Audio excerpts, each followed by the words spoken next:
Pakistani community کی طرف سے افطار پارٹیوں کا ہر سال خصوصی اہتمام کیا جاتا ہے۔ خصوصی بیورو چیف رپورٹ اعجاز احمد طاہر اوان سے ریاض میں مقیم پاکستانی کمیونٹی مختلف مواقع پر افطار پارٹیاں منعقد کرتی ہے۔ یہ پارٹیاں ہر سال رمضان المبارک کے دوران زیادہ دیکھی جاتی ہیں، جہاں پاکستانی افراد اور خاندان ایک دوسرے کے ساتھ مل کر افطار کرتے ہیں۔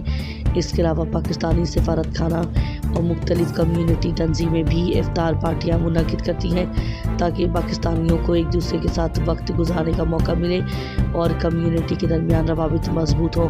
پاکستانی کمیونٹی کے افراد بھی اکثر اپنے گھروں یا مقامی ریسٹورنٹس میں ایک دوسرے کے ساتھ افطار کی دعوت دیتے ہیں۔ یہ پارٹیاں عموماً ایک دوستانہ ماحول میں ہوتی ہیں جہاں پاکستانی کھانے، لذیذ مٹھائیاں اور روایتی پکوان شامل ہوتے ہیں۔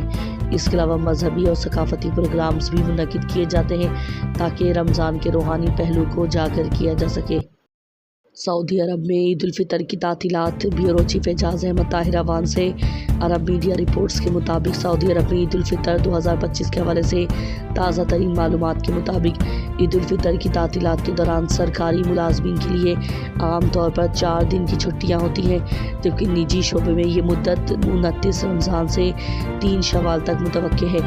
اس سال سعودی حکومت نے عید الفطر کے موقع پر فعالیہ العید والفرحۃ تزید کے عنوان سے خصوصی تقریبات کا اعلان کیا ہے، جن کا مقصد عوام کی خوشیوں میں اضافہ اور تفریحی مواقع فراہم کرنا ہے۔